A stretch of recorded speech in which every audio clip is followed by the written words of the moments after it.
Hey everybody, I'm Pierce, the host and fellow entrepreneur with The Lonely Business. And today I'm really excited to introduce not only some really incredible folks, but actually New Revolution Media, some clients of ours. We have Zack and Steven with ZBiotics. Steven, Zack, why don't you tell us a little bit about what ZBiotics is and who you guys are? I'm Zack. I'm CEO and co-founder with Steven. Basically, my background, I'm a scientist, and so I'm in charge of kind of the product and the technology. And I'm Steven, COO at ZBiotics. And just to give an idea of what we do, what we are building, we build genetically engineered probiotics. So Zack's a scientist. He's also a microbiologist in particular. And we make, Zack specifically uses genetic engineering to make new probiotic bacteria. We put those into products that we sell to consumers.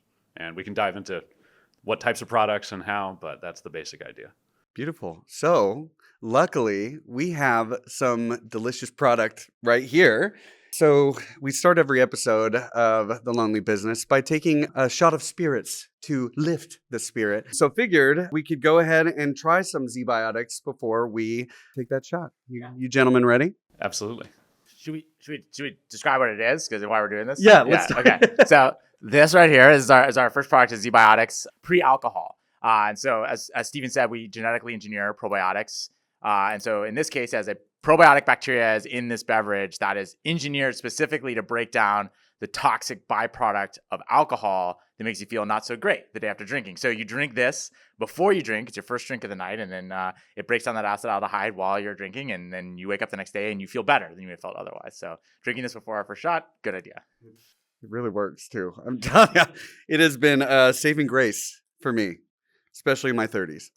Well, cheers. Cheers, gentlemen. Cheers. Delicious. Oh, The flavor is much better than it was when Yeah, we first started. yeah. that shit's good. All right. Oh. Yeah, mind you, it's 10 o'clock in the morning. Yeah, so this is a good way to get started. Cheers, fellas. Cheers. Oh, Typical God. Tuesday.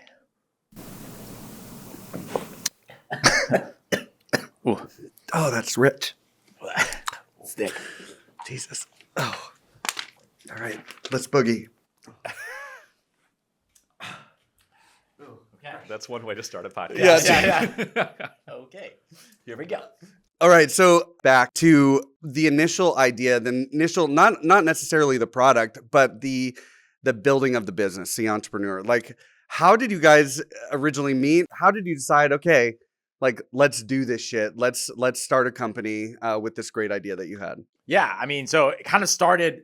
At first, it was really just started as as a science idea, right? And I was, a scientist, and I had this idea that we could take probiotic, safe, edible bacteria, and then we could, engineer them, use modern biotechnology to give them a very specific and useful function. And so it just started out as that idea, and really, I wasn't exactly sure what kind of business that was going to be, if any, but I knew that there was power in that idea generally. And so I just started out in the beginning by trying to prove that I could build that tech. And I was confident I could do it, but, I raised a very little bit of money, just enough to kind of get some lab space and kind of start building the science. And then it took me about a year to do that. And I just worked in a lab by myself. And then essentially, like, once I had this bacteria that could break down acetaldehyde, I gave it a few tests myself, and was pleased with kind of the results, and also, like, doing a lot of testing in the lab. And so at that point I was like, okay, I think I actually have a product that we could commercialize. And so that was when I think, even though technically the business started a year earlier, that was really when, like, the true, like, business of ZBiotics began. And that's when I started looking for a co-founder, because I understood the science very well, and I had a very clear vision of how I wanted that science to like, people to engage with that science. But I didn't know anything about starting a company or, like, paying taxes, like Fucking tax. Yeah, exactly. All the stuff that you do need to do. And so that's when I started looking for a co-founder. And basically we met because we didn't know each other. I was an internal kind of entrepreneur forum that I was part of. The founders of Soylent or friends of Steven's from childhood, and they posted his resume. He was just finishing up a JD MBA, and I was like, sweet, 2 degrees for the price of one there. Yeah, so perfect guy. I said he was looking for a food or ag tech startup, and I was like, I'm kind of Ish? food. Yeah, food-ish. ish. Yeah, it could be. It's tangential. And so I reached out and was like, hey, I'd love to meet this guy. He seems like he could be a really great fit for what I'm looking for a co-founder. So they introduced us. We had a few phone calls. I could tell within the first 5 minutes that, I mean, obviously his resume already say that he was intelligent, but I could tell that he was like clearly an honest and like straight shooting person, which is somebody that I was really looking for and somebody I was going to trust with half this business. And so I was kind of sold pretty quickly on him. And it took a lot longer, I think, for me to sell him on the company and the business. But, we had a few conversations. He was still finishing up his grad degree. So he kind of worked on a few remote projects and we kind of kept in touch. And then when he finished, I flew him out to California and brought him to the lab. And then we worked together for like a week. And that was really when I put the hard sell on him and worked hard to kind of convince him that this company was going to be cool and that there was something really cool that we could build together. And then, of course, at the end of that week, I made sure that, he was a believer in the tech too. So we went out and tested product in San Francisco pretty hard. And, he woke up the next day and felt good. And so I think that was the final nail in the coffin to get him to join. You just had to get him good and drunk. Yeah. And then wake up the next morning and he just felt like we should go for a run. You're like, it worked. Well, interesting you said that. Literally the next morning when I woke up was Beta Breakers in San Francisco. Holy shit. And it was that morning that I actually met the person who would end up becoming my wife. Like that was the first time that we met. So if ZBiotics didn't work, Steven would be a lonely man right now. That's true. I'm getting goosebumps. Yeah, exactly. I'm getting goosebumps. It brings people together. Yeah. No, so kind of like backpedaling a little bit. This idea of, so my business, like, it was bootstrapped. I had to pull money out of a retirement fund and then the government taxed at 60% because, I was in my early 30s to start New Rev. This idea of raising money, especially coming from a science type brain, because you kind of brush past it like, raise a little money so I could, what the fuck does that mean? Like, how do you just raise money? Did you have to approach like somebody, like how does one raise the initial round before you had that business partner? In total honesty, I did not know what I was doing at all. And that ignorance and naivete was actually like a huge asset in that moment. Cause I think if I knew now, then I think I would have been a lot more intimidated about the process, but I was like, I got a good idea. I'll go out there. And so I applied to a startup accelerator and that gave me $20,000, which was not enough to really accomplish anything, but it was enough for me to kind of basically go into putting myself into the business. Mm-hmm. And then I spent the next 2 months really working with the help of that accelerator to develop the pitch. And then they introduced me to some investors. And so it was one of those things where, I got 20 or 30 meetings and the first 5 were just total train wrecks, right? I'm pitching this like a scientist at a science fair, wearing a white coat. I mean, I knew better than to do that, but I mean, not a lot better. Holding a clipboard, I imagine. Welcome. Welcome. Oh, please have a seat. Let me explain to you the intricacies of alcohol metabolism. Yeah. And they're just eyes glossed over. It's how do we make money? I did show up to, so I had one meeting in person, Silicon Valley investors. I showed up in a full suit because I didn't know that you don't do that here. And literally the chief of staff pulled me aside. He's like, hey, don't wear suits to these. Change. What clothes do you have? Yeah, it's do you have jeans and a t-shirt? Because you should go get those. It was so I definitely didn't know what I was doing, but I managed to stumble through the dark enough and have enough pitches that went really bad to start refining it and getting it better to the point where I recognized what people needed to hear to at least believe that we could do something. And I was also trying to raise a relatively small amount of money. I originally was I need $100,000. And I got the advice that wasn't even enough money. If I asked for that, nobody would give it to me because it'd be too small. And so I needed to ask for more. And so I went and bumped up to $250K. And I thought that's $1 billion. That ended up, I ended up getting through enough pitches and getting that refined just enough to kind of get somebody to be like, yes, I'll give you this amount of money. So, well, that's crazy that you bring that up. So I have a little bit of data on how much it actually costs for new businesses and how much entrepreneurs say that they had to spend in order to get it up and running and going. So only 3.7% of entrepreneurs said that they were able to start their business with less than $50,000. That's a really small amount. Yeah. So 27.3% of small business owners had to pay between $250,000 to $500,000 to get their business up and running. And then a 16.3%, which I don't even know how the fuck they did this, from turning that initial idea into, but 16.3% of entrepreneurs said that they required over $500,000 to $1 million to get their idea up and running. So imagine coming, from the lab just being like, hey, y'all, I need 500K. I need It's a good idea. I haven't proven it yet, Yeah. but like to ask for that, this idea of raising money, this VC backed money, it's always like astonished me because it's a lot of times you'll get startups that can walk out from the initial idea that is not profitable. Yeah. And that they could get millions upon millions of dollars. Billions. There are companies that have raised over $1 billion that haven't Billions? haven't reached a profit yet. You know what I mean? Like Jesus Christ. It's crazy. It's crazy. Okay, so that helps a lot to understand, the initial raise really is like an incubator. So you went to an environment that understands like, okay, we need to prepare you a little bit. This is a good initial idea. We could recognize that you're a smart guy, but we're going to help you transform this idea into something that can make money. Right. Into like a business proposal, basically. So then you were matched with Steven. You kind of like entrepreneur or business dated him for a little bit until you could convince him like, I'm the one. Babe. Yes. I'm the one. Exactly. Yeah. And then you coming into it, like at this point, this was your baby.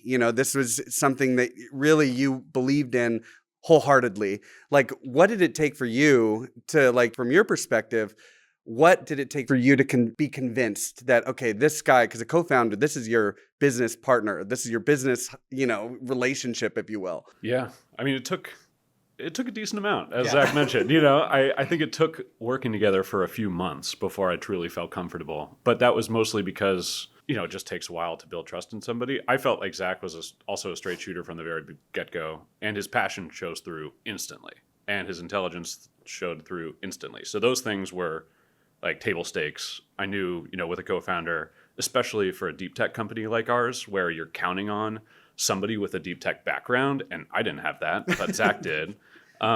That person needs to be so solid in those areas, and Zach clearly had that. So then it was just a matter of building trust, and that just comes with time. But like it clearly came about. Like, okay, we were able to. It's like any other relationship. How do we disagree? How do we do that productively? Right? What does compromise look like? What does compromise look like? Literally, that's the thing, and that's what you got to build. And it's more of a it's like a marriage in a lot of ways, because you do have to learn how each other work. You end up knowing each other's triggers way more than anybody else in your life. Yeah. And then you work through those to be like, okay, now I understand them. I know what gets on my nerves. They know what gets on their nerves. And you figure out a productive way to work through all that. So that took a while, but once that, we got to that point, I mean, I friggin' lucked out. Zach's a phenomenal co-founder, so it was perfect. I have a question in that regard. I know, like, from a relationship perspective, and this is how I'm looking at it. Did you at one point, because everything is the honeymoon stage when you first kind of meet with someone, especially when it's like, okay, let's build something beautiful. Yeah.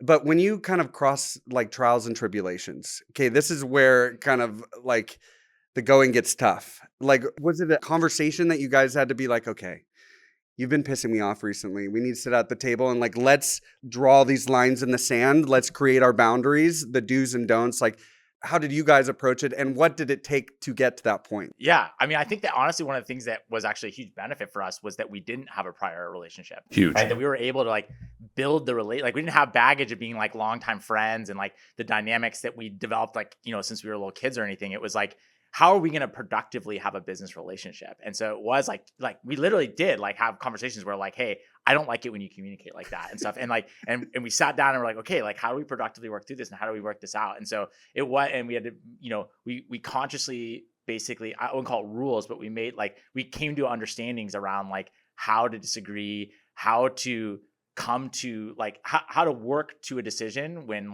we both have opinions that are different and stuff. And so we literally did sit down and figure those things out. I remember actually one time we were like traveling through the city and like about to get on like Muni, and we're like talking about like how we were like how we could disagree on something and stuff. It was but it was amazing because we both went into that very like openly and honestly about like what we needed to accomplish together and what we both needed emotionally to make that happen. And so and because we did that work early on, like right now we can like, I can tell when we're in a meeting and there's like a bunch of other people, we can literally just like a look and know exactly right, like where we're at and stuff. Like, can I say this? It's like, yeah. So like, no, so yeah. He gives me a look and I know. Yeah, 100%. Yeah.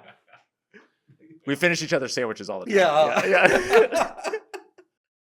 Like, so it's not like you had to cross the path. You did it when there wasn't necessarily turmoil. It was like a proactive. It was both. Yeah. I mean, you do it when there's not, and you do it when there is. And I think to a certain extent, there's always turmoil in a startup, right? Especially for the first couple of Hallelujah. years, Yeah. right? Yeah, like, you know, there's still turmoil now, but it feels like a lot less turmoil, which is amazing. But it's been 7 years, so you know, hopefully there's a little bit less turmoil. But yeah, at the beginning, it's all turmoil, and so you just learn how to interact in that environment. Yeah, I mean, there's definitely like trigger points that instigated the conversations and stuff. But like, I think we both came into it wanting to make sure that we had a good relationship, and so we actually did like a communication workshop stuff too. So we like that was kind of proactive. We're like, okay, we need to make sure because you hear all the horror stories about people having like bad kind of co-founder fallouts and things like that, and so we really wanted to make sure that wasn't going to jeopardize the business. So there was it's funny you bring that up. There was a part with the growth of New Rev Media where we went through turmoil, and I went through one of those business. It was almost like a counseling session, but business wise, but with the whole team. And at that point, my business was, and honestly, where I was mentally, I don't think I was mature enough, or the business was mature enough to put everyone through that. You know, it was like we were just a bunch of young people just trying to be creative, but make a profit out of it. Right. So when we went through a business workshop to figure out what color we were, you know, that was the first thing you did, to figure out the color. And then we had a representative sit down with us. And to me personally, I was like, she's so right. Like, she gets it. But the team was like, what the fuck is this? Like, why are we doing this? And it didn't necessarily work, but not that it doesn't work. Yeah. It just, we weren't quite ready. Well, yeah, but it takes that. Sometimes you're not ready and you're still doing it anyway is actually still productive, right? Like, maybe that wasn't the best form of that for you guys, but it moved the ball forward just a little bit, right? Like, it's progress, not perfection. That's the idea. So every conversation you have where you can be a little bit more direct, a little bit more honest, maybe it doesn't end as well as you want it to. It's still uncomfortable, but like, hey, you're still having the conversation. You're not pushing it down. You're not, Pretending it's not there. Pretending it's not there. It is there. So like, even, and you got to acknowledge that. Like, I think that's the biggest thing that I've learned just as we've kind of been through this thing is like, interpersonal issues are like a huge part of running a company and a startup in particular. And they're there. You can't ignore them. Like, you can't just be a robot. That's not going to work. So just keep moving the ball forward. Just keep trying and keep assuming positive intent. You make it work. And making an effort. I think that was the thing. Like, right, you went and did it. And it's did it. Maybe like it wasn't particularly productive, but the fact that everybody saw that like this is something we're investing in is like shit. Yeah, exactly. I care. Exactly. And like that's the thing. Is huge. like there were plenty of times that we had unproductive conversations in that regard. But like the fact that we were like, I could always walk away later when I was frustrated and cool off and be like, hey, like, he was trying to communicate with you there, or like he cares about this thing or whatever. And so that's enough to like keep moving forward as opposed to like getting stuck in the same ruts, Amen. Yeah. Okay. Exactly. Fuck yeah. That's Okay. awesome. Yeah. So again, go back to like kind of you're scaling, you're growing. So you guys are partnered up, and to me, looking in, you kind of complete each other. Okay, you have a very business type mind. You're a scientist, like kind of two sides of the sword. So what has it taken as far as now you've partnered? Now you've worked out kind of a way to communicate with each other. How do you go from idea to initial idea, I've raised a little bit of money, to now an idea that is scalable, that is sustainable, and that is profitable?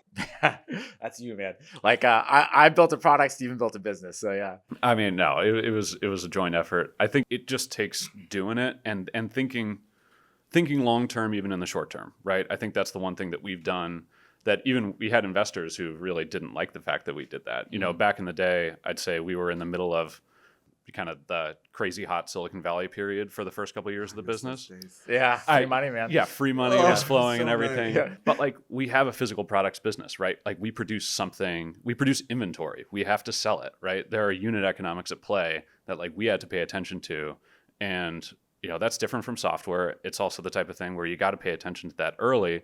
Otherwise, if free money dries up, which it just did, all of a sudden that business doesn't look so hot anymore and you're going to go down. And so we always built, I think, with unit economics in the forefront of our minds. So when we got to the point where we actually could scale, we were scaling in the right way, in a sustainable way, which is cool because, it meant that we reached profitability last year. It meant that we've always been able to control our own destiny. Yeah, it's been great. But like, that took discipline. It also took time. We couldn't move as fast as some of our investors wanted us to. That's what I struggled with when it does come to investors. It's like, move faster. It's like, listen. Yeah. I am stressed.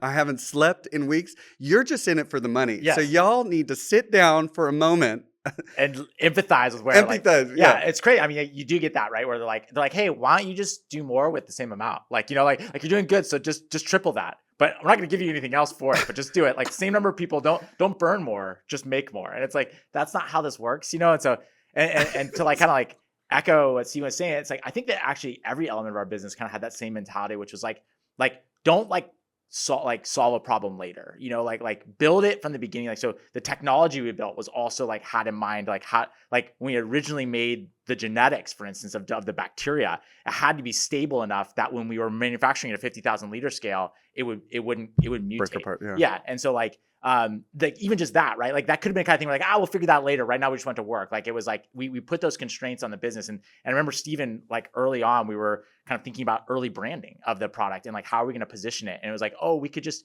there's low hanging fruit. There's this like, the kind of the cotton candy, easy, like frat boy mentality of like, like hangovers or whatever. And it's like, and Steven was like, no, we can't do that. We have to build something big. So it has to be the right brand now. Like, don't just take the easy, because we'll get stuck in that cul-de-sac basically. And so like that mentality of like making something big and like, and positioning it in a way where we can build a sustainable business with a lot of headspace for us to grow from the beginning, as opposed to like taking the easy wins early at the expense of later, which is what a lot of investors want. They want you to like, why are you not like growing faster? And it's like, because we're trying to do this right. You're building a healthy trunk, a good foundation for your business. Right. So it's easy to scale. But if you build a mansion on rickety ass it's like foundation, it's going to crumble. It's one thing, one tribulation happens and the whole house falls down. Exactly. It's like if you wanted to make, like drive past that same construction site on the street and for like 6 months looks like nothing's happening because they're like laying some crazy, and then all of a sudden it just goes up in like 2 days. And you're like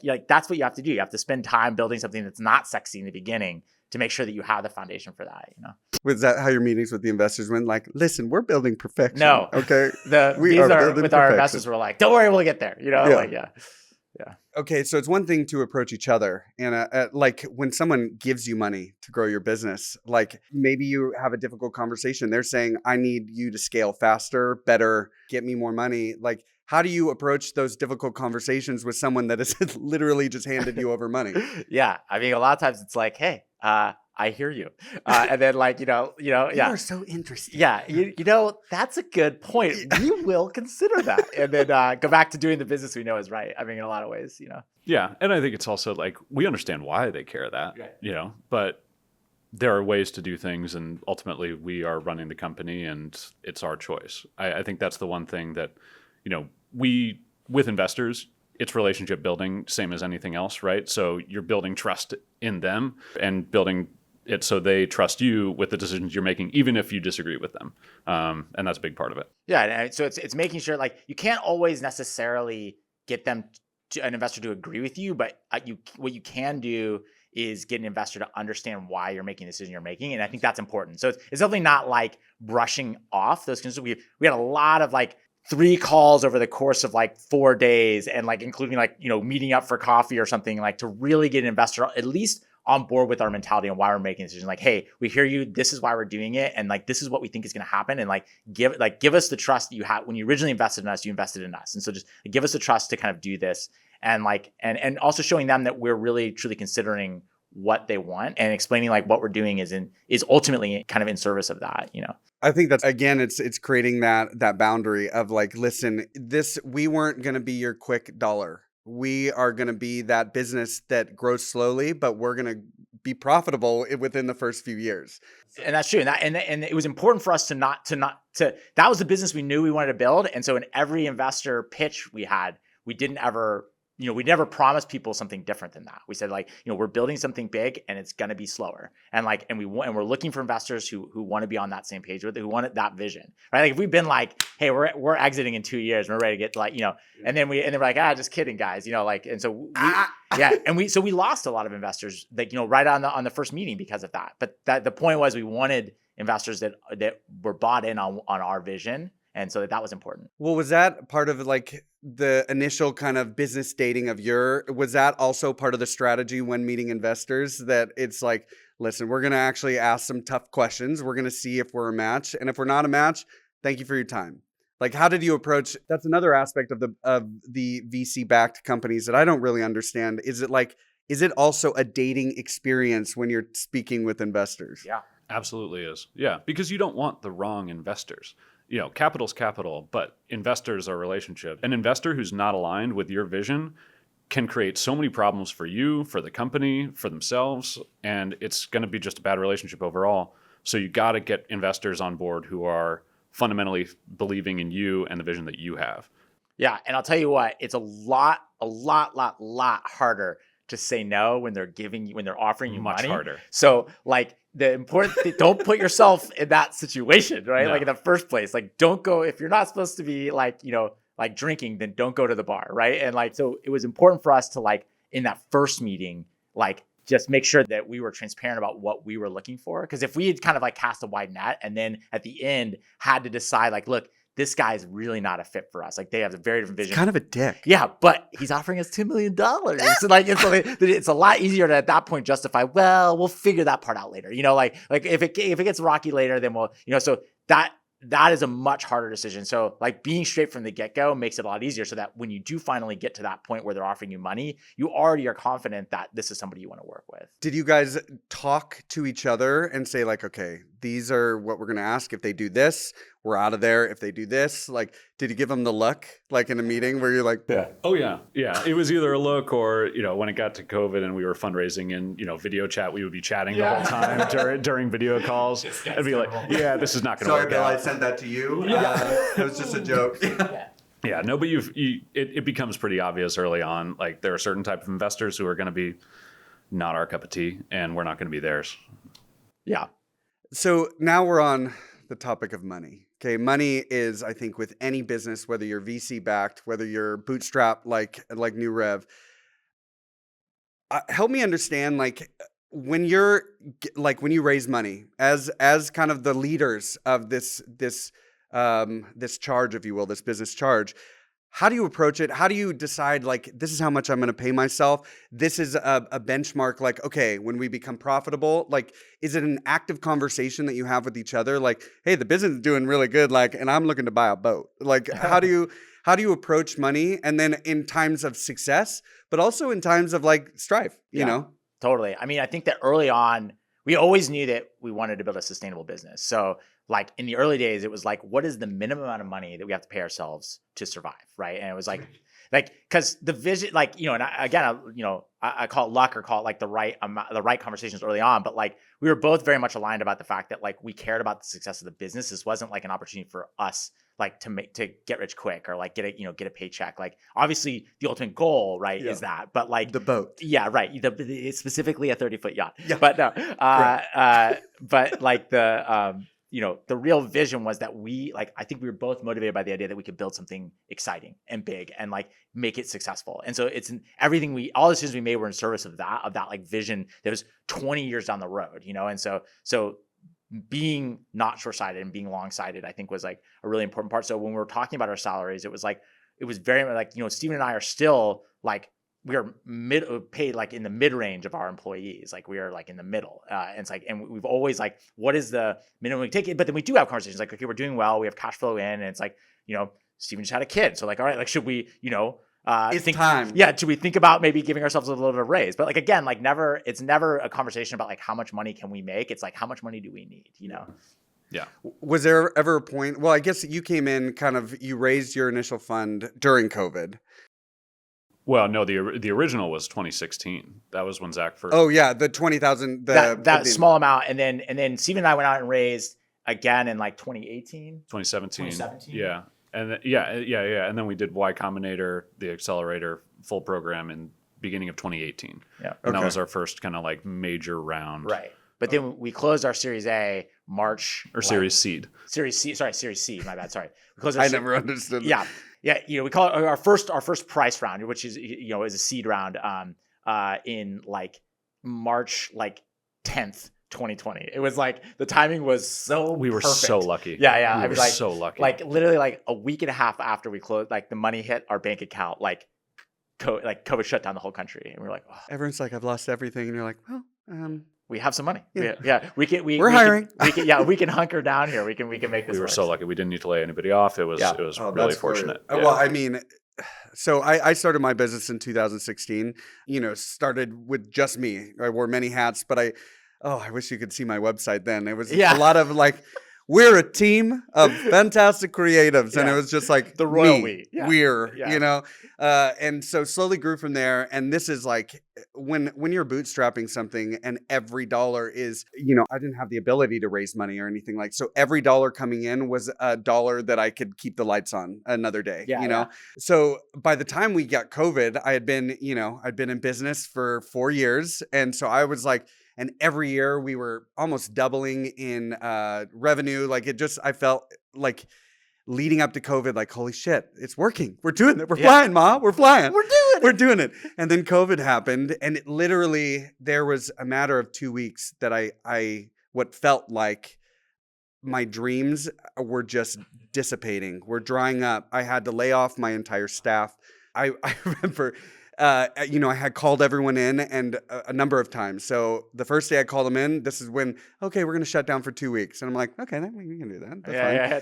And then it was like, okay, it's going to be a few months. And then so I called everyone in initially and it was like, okay, guys, I'm going to need to cut everyone's pay. You know, in order to keep everyone on, I need to cut everyone's pay. And everyone's like, okay. Yeah. Then our projects that were still happening. Maybe they weren't event related. Maybe they're commercial. We could still do it.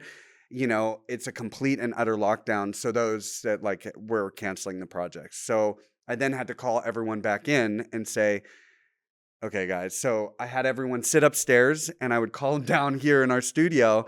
And I would, the people upstairs could just hear me sobbing, you know, with everyone. And I would tell them like, I'm sorry, we just don't, I don't have the ability. And I can't even tell you I will have PTSD the rest of my life over this. And it's honestly what I see anytime that there is a new speed bump within the growth of my business is I think immediately back to that moment of stopping in the kitchen. Totally. You have that scar tissue. Yeah.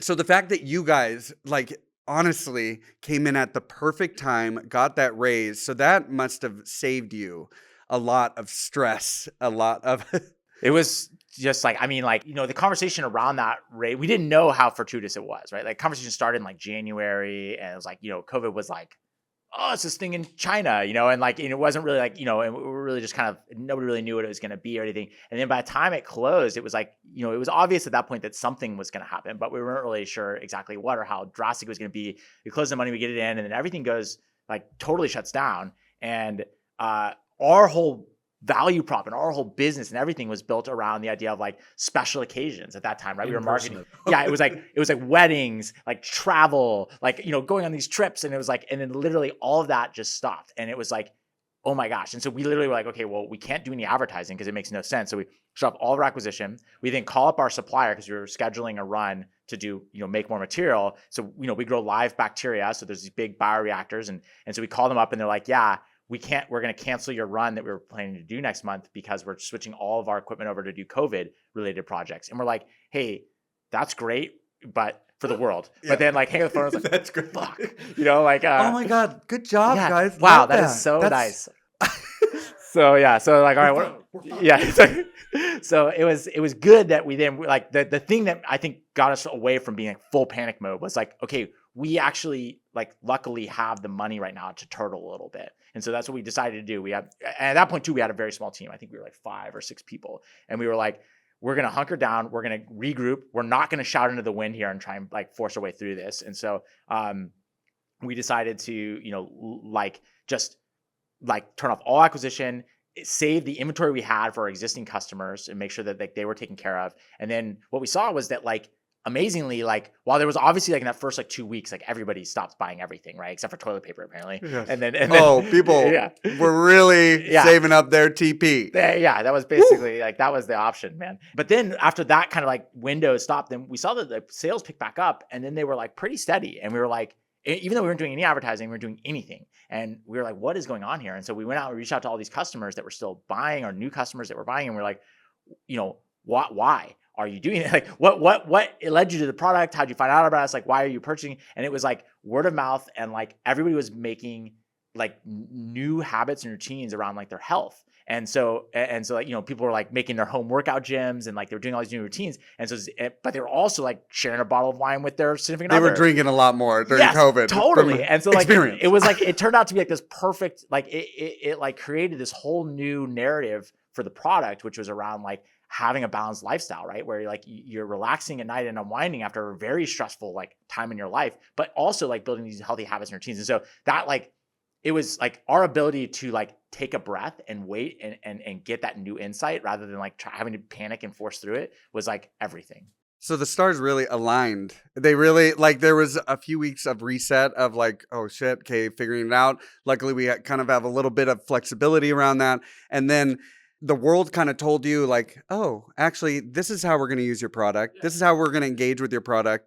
And then you could grow from there. Yeah. And I mean, and I think that like the way we were able to be open to the universe's message around this was like that we like made a conscious level-headed decision to do so, right? That like we have to like the idea, like I remember the meeting we had where it was like, okay, we're not going to shout into the wind. We're going to stop and we're going to regroup and we're going to like see what behaviors are happening and we saw it as an opportunity. We saw like, look, people are going to be reframing their habits and routines. And like we were asking people with our product to do something new already. Most people didn't take a product before they drank alcohol. And so this, like, it felt like, okay, so that learning people's new routines was going to be important. And then when we did that, we saw that there was a really great opportunity for our product to like fit into people's lives in a way that could enhance their life in a beneficial way. So it did take patience and the willingness to do that and not panic. And we had the luxury to do that because we had that money, which was great. I want to take a moment to commend you both. The fact that you could actively like look at each other and say, this is our opportunity to kind of really look inward. And like, again, building on that foundational understanding of we're building a business that will sustain shit like this. Okay. I think that's a rarity. The fact you're dynamic with each other is a rarity. So you should be very proud with the partnership you've been able to create. Thanks. Thank you. Yeah, appreciate that. Going back to the business, a business is a very different creature when it's like, you know, you're selling $100,000 a month to, okay, now we're selling, and I'm not quite sure what your sales look like now. I'm sure they're great because I'm a huge buyer myself. Like, what has it been like and how have you approached kind of the different type of creature your business has become from the initial start, the initial raise to where now I see, you know, ZBiotics on pretty much all of my friends' shelves, my family members' shelves. And I being a sales advocate for y'all. Yeah. I mean, I think there are things that have changed and there are things that have stayed the same. So there are some core base level principles that we learned from the very first days, you know, when we were starting to hand out the product, which we did a bunch of sampling before we launched. And we learned a bunch about customers, about people, about how they interact with alcohol, all these things. And there are some things we fundamentally put in place there, like incredible customer support, great product experience, exceptional quality. Those have never changed. And actually continuing to keep those as we've scaled is, you know, one of those challenges that you just work at every day. And then there are the things that do change, which are organizationally, how do you grow yourself? How do you grow the team? How do you change your job? Which your job is going to completely change and everyone else's job is going to completely change as you get to different degrees in revenue and team size and all that stuff. So I'd say that the principles have stayed very much the same with some learning along the way, but the dynamics of how we work and how we do that work, very different. And you just need to learn all the time. Yeah, absolutely. I mean, I think that like, it's well said. Like I think that's been one of the most interesting parts of it is like, even just changing from like a 6 or 7 person company to now we're like 23 people, right? It's like still by any definition, 23 is like very small, but like to us, I think, or to me, it feels like huge. This is huge. Yeah, exactly. It's crazy. And like our roles have changed a lot, even in just that. And like they have to, and it's hard to do that because you're used to like, you know, being in control, doing everything yourself, like, let me do it. Like, and being, and recognizing that you will stifle your growth and you'll ruin your team if you do that. Like you have to like step back and change your role. And I think that's been it's a constant evolution, a constant change. Well, and I could definitely agree with you there. The more you grow, you have to relinquish little parts of something that you held dear to, you kind of raised. Essentially, it's like a parent watching their child kind of go off to college. Like a teenager. Yeah. You're free, and that was a huge struggle initially, but then you kind of get used to this idea. And actually it's like a bit of a release, like, oh shit, I no longer have to do accounting. Thank God. Thank God. Oh God, I no longer have to do the sales aspect, But that in the first few times that you had to do that, you had to relinquish that responsibility. And it's like, oh, I'm going to miss you. Yeah, well, you're also changing the value you find in your job, right? Like the things that I do today that I find like fulfilling, very different from the things that I did 2 years ago that I found fulfilling. So So true. you almost need to like recalibrate your own expectations for what's going to be fulfilling about work every year, right? Because it's got to be something different. You're going to be doing different stuff. And honestly, I think that's tough for some people. That's why you get a lot of founders who like, once they get to a certain scale, they're like, this isn't fun anymore. I don't like this. So tired. I'm so tired. It's all about people management and stuff. And I want to just code or something like that. And that's actually tough for a lot of people. Yeah. The dynamicism of the job is what I think makes it fun, right? And I think that like that's one of the things why I think I love being an entrepreneur more than anything is that like the job is always changing, and like at that moment when you start to settle in and understand the job, it changes, and that's a good thing because it's very stressful and you're like, I just figured it out, now it's different. But then you get the opportunity to like learn the new job, and I think that is basically I've had the same job for 7 years, but it's really been like probably 15 different jobs. Yeah, I guess that's the moment that you stop being challenged is the moment it stops being fun. Yeah. Right. It's really that like, oh, I'm comfortable now. Okay. I'm kind of bored. Okay. Luckily, we're still scaling, so I can kind of relearn. If you're bored, you're doing it wrong. Yeah. During this whole process, what would you say was the lowest moment and why? And this is business related. Yeah. I've got one. Okay, go ahead. Yeah. So I think one of the lowest moments was when we were really down to a low amount of funding. Zack mentioned that we needed to fundraise. We need to fundraise because this is a deep tech company. We need to have a certain amount of capital to be able to spend on manufacturing runs and stuff. Like there's no way we could have bootstrapped this, unfortunately. Regulations. Regulatory, all this stuff. And we were down to a low amount. We've been fundraising for a few months. We weren't getting anywhere. We applied to Y Combinator and we get to the interview stage and we're all amped for our interview. We prep for it. We go in there. Zack's in a suit. Zack's in a suit. Luckily, that's what I learned. Yeah. So we're sitting in Mountain View and, we do a 20-minute super fast-paced interview. We get out and we think we bombed. Like we think there's no way we're getting in. It's not happening. We go to a bar in Mountain View. I forget what the bar's name was, but we sit down, we have a beer, and we're like, what are we gonna do? We're not getting in here. We don't have money. Yeah. Like, how are we gonna go forward? And we essentially say like, oh God, I guess we just got to sleep on it. Yeah. It was like one of those things where we're like, it's okay. Well, but like we've been doing that. Like we had been fundraising for months and recognizing that we were at like this like weird in between stage where we needed to reach a milestone and we kind of weren't quite there yet. And so we were having trouble getting traction with investors. And it was kind of like YC was like kind of our like last Hail Mary here. And it was like, and so then when we thought we were going to get into YC, we were sitting there and we were like, and we're like, it's all right. Tomorrow we'll get back at it, And it's like, but like both of us were just like, oh God, this is bad. And yeah, that's right. I remember we like finished our beers, like, all right, man, just go home and we'll wait and hear for them or whatever. A little sad. We were sad puppies. Yeah, we were definitely. And then literally we left and like 5 minutes after we split up and I was driving home, I got the call, like pulled over to the side of the road, like and kind of shaking. And I answered the call and it's like, hey, well, like congratulations, like you're gonna split up. I'm like, what? Are you serious? It was crazy. So and like that was I called up Steven and we were just like, yeah, but it's true. Like that was like the moment where we were really kind of bottoming out. So it was like looking at your bank account and be like, listen, if this doesn't work out, we got to start. Like there have been a few moments I know within New Rev to where, whether it be the mass layoffs that happen in tech, a lot of our business is in tech. When a company lays off 20-30% of their staff, the first budgets they cut are marketing budgets, right? They're not pushing out ads when they're letting everyone go. So the end of this last year of 2022 into 2023, it was like a reliving of COVID. And I remember we didn't have any business coming in. I was looking at our calendar. We had nothing booked and I was having conversations, but closing these deals now took from one phone call or two phone calls. Now it's turning to 6 or 7 and they're slashing budgets, in half, if not more. And I remember I wasn't sleeping because my body immediately reacts to anxiety, and then my brain just spins.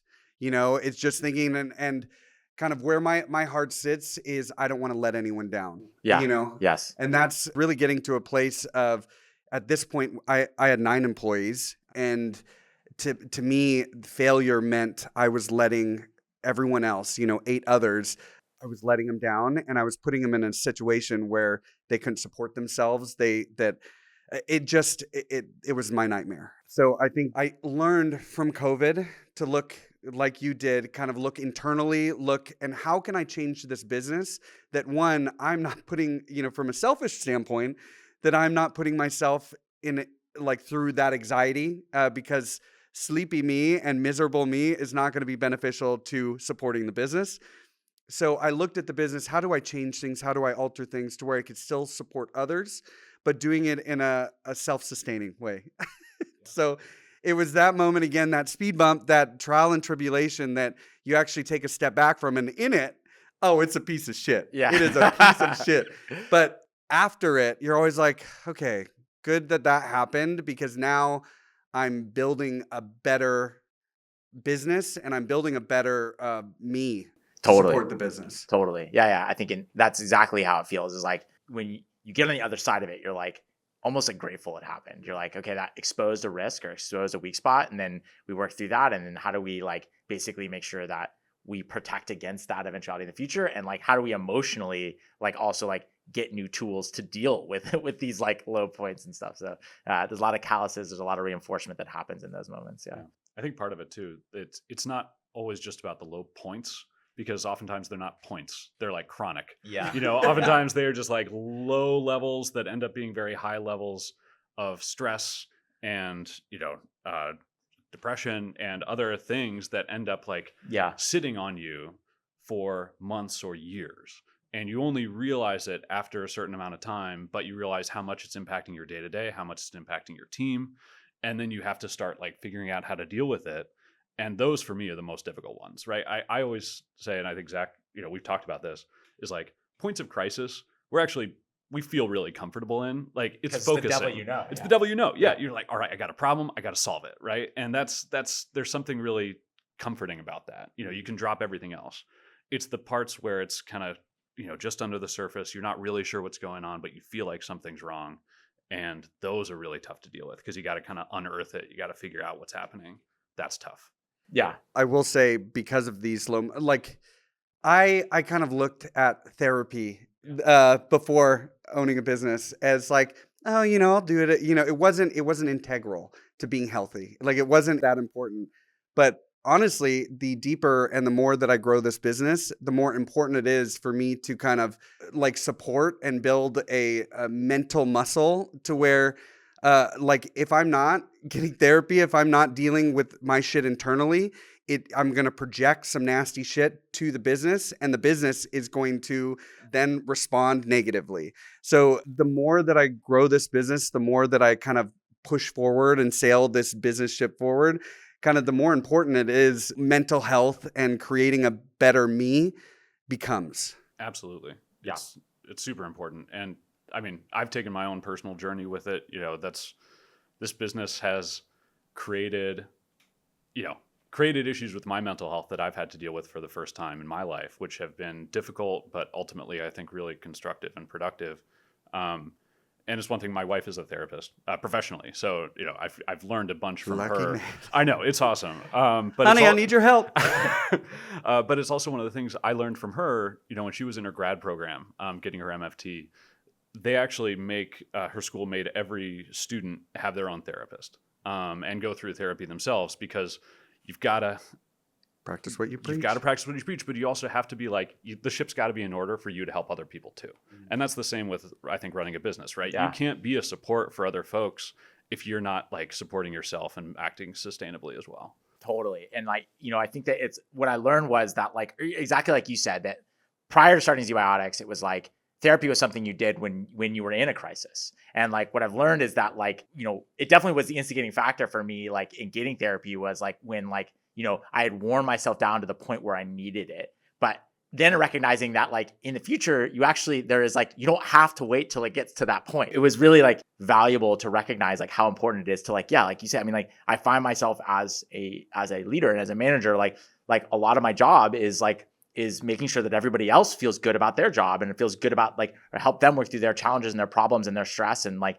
I can't do that if I'm like a mess myself. And so like maintaining a healthy like psychology is like now my motivation for therapy far more than like, and not getting to a place where like, I'm having a real problem, you know? You know, there's that saying like, how do you expect to love someone else if you can't love yourself? Yeah. You know, really, Completely. it holds true when it comes to the super business. true. Absolutely. There was a kind of a joke with my team that like once a year I had a mental breakdown and like and people knew that Right it on was coming schedule. because it's like I would send out vibrations in the air like they, you know, bags under my eyes like, is everyone good? Is everyone good? Pierce, have you been crying? No, Totally fine. I'm good. We're good. We're good. Well, gentlemen, I so appreciate your time today. This is really, really incredible conversation. You know, again, I think what you've created is beautiful. Not only is it it's lovely working with you and your team, but also I'm a huge fan of your product.